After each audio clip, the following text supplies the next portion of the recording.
చూస్తున్న ముఖ్యమంత్రి రేవంత్ రెడ్డి సంచలన వ్యాఖ్యలు చేశారు. గతంలో 2019లో ఇంటర్ విద్యార్థుల మరణానికి కారణమైనటువంటి గ్లోబరీనా సంస్థ పైన విజిలెన్స్ విచారణ చేపట్టబోతున్నామన్నట్టుగా ముఖ్యమంత్రి చిట్చాట్లో మాట్లాడి తెలుస్తోంది. గ్లోబరీనా కేటీఆర్ బినామీ సంస్థ అంటున్నారు రేవంత్ రెడ్డి.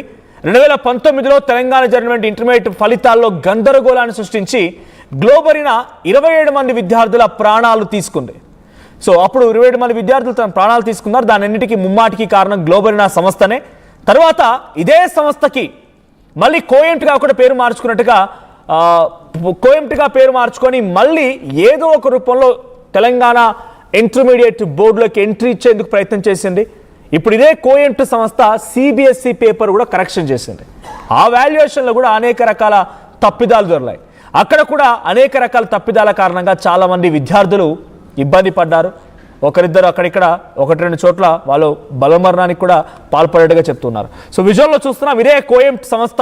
ప్రత్యక్షంగా నేనే ఆ కోయంట్ కార్యాలయానికి వెళ్ళాను. డైరెక్ట్గా అక్కడ అనేక విషయాలు మీకు వివరించే ప్రయత్నం చేసిన ఆర్టీలో మీరు చూసారు కూడా. సో గ్లోబరీనా అని గతంలో చెప్పిన, ఇప్పుడు కోయంట్ పేరుతో చెప్పిన, రెండు కూడా విద్యార్థులకి ఒక మరణ శాస్త్రాన్ని లిఖించేటువంటి ఆ విద్యార్థుల యొక్క భవితవ్యాల్ని ఆగం చేసేటువంటి సంస్థ ఆ కార్యాలయం ఇదే. ఇప్పుడు దీనిపైనే విజిలెన్స్ విచారణ చేపట్టబోతున్నారట ముఖ్యమంత్రి రేవంత్ రెడ్డి. సో కేటీఆర్ గతంలో ఈ గ్లోబరీనా సంస్థకి కాంట్రాక్ట్ కేటాయించడానికి గల ప్రధాన కారణం ఆయన మిత్రుడు ఈ గ్లోబరీనా సంస్థ రాజు. సో గ్లోబరీనా సంస్థ సంబంధించినటువంటి ఆ మిత్రుడే కేటీఆర్కి దగ్గరగా ఉన్నాడు కాబట్టి కాంట్రాక్ట్ అప్పగించి అప్పుడు 27 మంది మరణాలకు కారణమయ్యాడు కాబట్టి గ్లోబరీనా సంస్థ పైన విచారణకు ఆదేశించబోతున్నాం. At the same time KTR ఇప్పుడు రేపు ధర్నా నిర్వహించబోతున్నారు నీట్ పేపర్ లీక్ ఇష్యూ పైన. అయితే లీకేజీలకి మూల కారణమైనటువంటి పార్టీలో మంత్రిగా ఉన్నటువంటి అప్పటి కేటీఆర్ ఇప్పుడు మళ్ళీ ధర్నా చేస్తారని కూడా వ్యంగ్యంగా, సెటైరికల్గా, వార్నింగ్గా కౌంటర్ చేస్తూ ముఖ్యమంత్రి రోజు చిట్చాట్లో మాట్లాడుకొచ్చారు. సో ఒకసారి దీనికి సంబంధించి మరిన్ని డీటెయిల్స్ తెలుసుకుందాం. ప్రతినిధి మధు జాయిన్ అవుతున్నారు.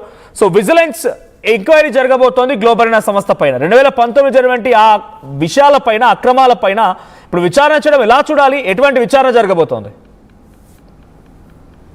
ముందు గ్లోబరీనా మీద కేటీఆర్ క్షమాపణ చెప్పాలనేటువంటి డిమాండ్ చేశారు. ఎందుకంటే ఇంటర్మీడియట్ కి సంబంధించినటువంటి విద్యార్థుల పేపర్ సంబంధించినటువంటి దాంట్లో తప్పుల తడకగా పేపర్లు దిద్దినందుకు విద్యార్థులకు మరణానికి కారణం కాబట్టి ఆయన క్షమాపణ చెప్పాలి. అమరవీరుల స్థూపం దగ్గర ముక్కు నేలకు రాయాలి, రాజీనామా చేయాలి ఎమ్మెల్యే పదవి స్టేట్మెంట్ చేస్తున్న దానిపైన ఎంక్వైరీ విచారణ చేస్తా ఉన్నాం.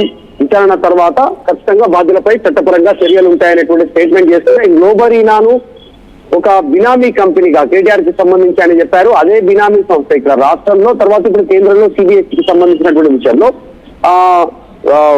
దానికి సంబంధించినటువంటి విషయంలో, తర్వాత నీట్ కి సంబంధించిన విషయంలో కాంట్రాక్ట్ ఇప్పించేలాగా ఒప్పందం కుదిరింది.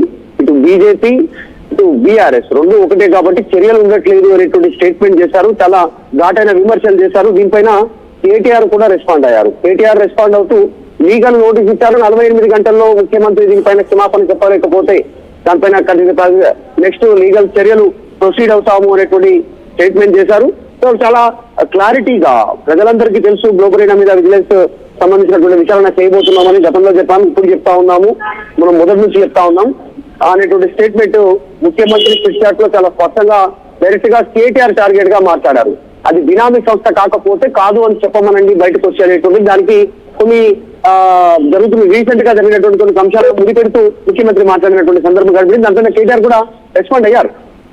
రెస్పాండ్ అవుతూ క్షమాపణ చెప్పాలనేటువంటి డిమాండ్ చేస్తా ఉన్నారు. దీనికి సంబంధించి చూడాలి. రేపు ధర్నా ఉంది.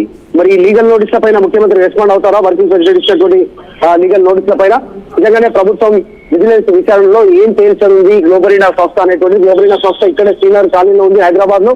అక్కడ ఇక్కడే హెడ్ ఆఫీసు, ఇక్కడ నుంచి కార్యకలాపాలు కొనసాగిస్తుంది. ఆర్టీవీ కూడా అక్కడికి రీచ్ అయింది. మనం విజయ్ చూడొచ్చు. అక్కడ సమాధానం చెప్పలేదప్పుడు వీటికి సంబంధించినటువంటి విషయంలో కానీ, పేపర్ లీక్ విషయంలో కానీ పేరు మారింది. గతంలో గ్లోబరీనా, ప్రస్తుతం కోయంట్ సంస్థగా మారినటువంటి పరిస్థితి వరకు ఒక్క ప్రతినిధి కూడా బయటకు వచ్చి ఆన్సర్ ఇవ్వనటువంటి సిచ్యువేషన్.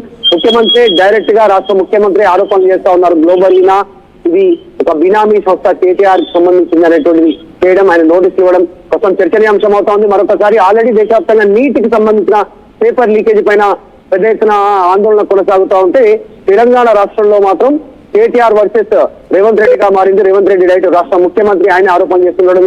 లీగల్ నోటీస్ పంపడం అనేటువంటి చర్చనీయాంశం అండి. Thank you.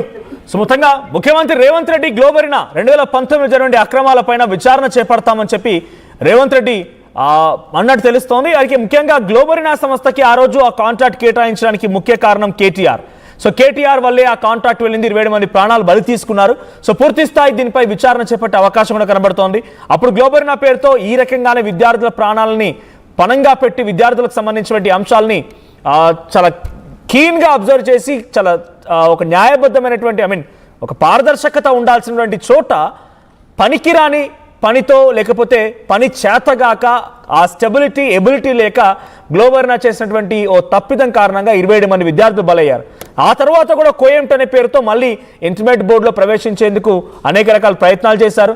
ఇప్పుడు సిబిఎస్ఈ కరెక్షన్ చేసింది కూడా ఇదే కోయంట్ ఆరు గ్లోబరీనా. గతంలో గ్లోబరీనా పేరు మార్చి కోయంట్గా మళ్ళీ రూపుదిద్దుకున్నారు, నామకరణం చేశారు అంతే. సో కోయంట్ పేరుతో సిబిఎస్ఈ పేపర్ కరెక్షన్ చేస్తూ కూడా అక్కడ కూడా ఇదే రకమైనటువంటి తప్పిదాలకు పాల్పడి పని ఎబిలిటీ, క్రెడిబిలిటీ, స్టెబిలిటీ లేక అసలు వాళ్ళకు ఆ స్థాయి లేదు, కరెక్షన్ చేసే స్థాయి లేదు.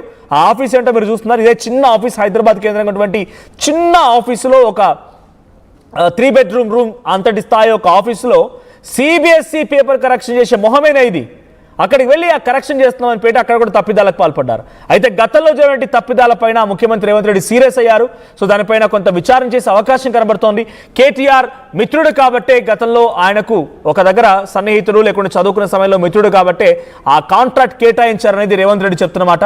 మరి ఎటువంటి ఇన్వెస్టిగేషన్ జరుగుతుంది, ఎవరెవరిని శిక్షిస్తారు, గ్లోబరీనా రాజుని అరెస్ట్ చేస్తారా, ఏం జరిగిద్దో చూడాలి.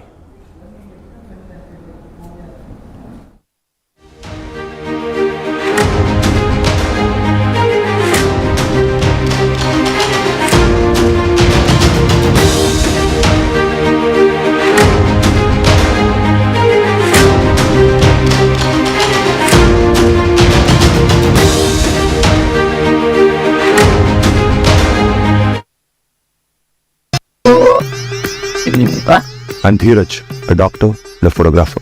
I'm in fine art. At Anurag University, be everyone you dream to be. ఏం కొన్నావురా? అమ్మకి 10, అత్తమ్మకి 6, అమ్మమ్మకి 4 కేజీలు చీరలు మావా. అబ్బో ఇక్కడ కేజీ చీరలు కొంటే అర కేజీ చీరలు ఫ్రీ అంట. Churidar, men's wear, kids wear 1+1, 2+1 మస్తు ఆఫర్లు ఉన్నాయి. మరి ఇంకా మాంగళ్య ఆషాఢం కేజీ సేల్ అంటే తెలుసు కదా. మాంగళ్య షాపింగ్ మాల్ కేజీల్లో సేల్, టన్నుల్లో ఆనందం.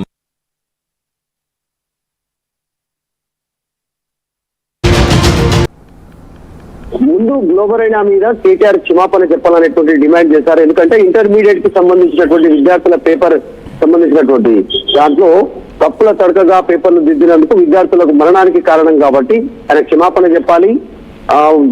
అమరవీరుల స్థూపం దగ్గర ముక్కు నేలకు రాయాలి, రాజీనామా చేయాలి ఎమ్మెల్యే పదవికి స్టేట్మెంట్ చేస్తున్న దానిపైన ఎంక్వైరీ విచారణ చేస్తా ఉన్నాం. విచారణ తర్వాత ఖచ్చితంగా బాధ్యులపై చట్టపరంగా చర్యలు ఉంటాయనేటువంటి స్టేట్మెంట్ చేస్తున్న గ్లోబరీనాను ఒక బినామీ కంపెనీగా కేటీఆర్ కి సంబంధించి అని చెప్పారు. అదే బినామీ సంస్థ ఇక్కడ రాష్ట్రంలో, తర్వాత ఇప్పుడు కేంద్రంలో సిబిఎస్ఈకి సంబంధించినటువంటి విషయంలో దానికి సంబంధించినటువంటి విషయంలో, తర్వాత నీట్ కి సంబంధించిన విషయంలో కాంట్రాక్ట్ ఇప్పించేలాగా ఒప్పందం కుదిరింది. ఇటు బీజేపీ ఇటు బీఆర్ఎస్ రెండు ఒకటే కాబట్టి చర్యలు ఉండట్లేదు అనేటువంటి స్టేట్మెంట్ చేశారు. చాలా ఘాటైన విమర్శలు చేశారు. దీనిపైన కేటీఆర్ కూడా రెస్పాండ్ అయ్యారు. కేటీఆర్ రెస్పాండ్ అవుతూ లీగల్ నోటీస్ ఇచ్చారు. 48 గంటల్లో ముఖ్యమంత్రి దీనిపైన క్షమాపణ చెప్పలేకపోతే దానిపైన నెక్స్ట్ లీగల్ చర్యలు ప్రొసీడ్ అవుతాము అనేటువంటి స్టేట్మెంట్ చేశారు. సో చాలా క్లారిటీగా ప్రజలందరికీ తెలుసు గ్లోబరీనా మీద విజిలెన్స్ సంబంధించినటువంటి విచారణ చేయబోతున్నామని గతంలో చెప్పాము, ఇప్పుడు చెప్తా ఉన్నాము, మనం మొదటి నుంచి చెప్తా ఉన్నాం అనేటువంటి స్టేట్మెంట్ ముఖ్యమంత్రి ట్విట్ చాట్ లో చాలా స్పష్టంగా డైరెక్ట్ గా కేటీఆర్ టార్గెట్ గా మాట్లాడారు. అది బినామీ సంస్థ కాకపోతే కాదు అని చెప్పమనండి బయటకు వచ్చేటువంటి దానికి కొన్ని జరుగుతున్న రీసెంట్ గా జరిగినటువంటి కొన్ని అంశాలను ముడిపెడుతూ ముఖ్యమంత్రి మాట్లాడినటువంటి సందర్భం కనిపించింది. దాంట్లో కేటీఆర్ కూడా రెస్పాండ్ అయ్యారు. రెస్పాండ్ అవుతూ క్షమాపణ చెప్పాలనేటువంటి డిమాండ్ చేస్తా ఉన్నారు. దీనికి సంబంధించి చూడాలి. రేపు ధర్నా ఉంది.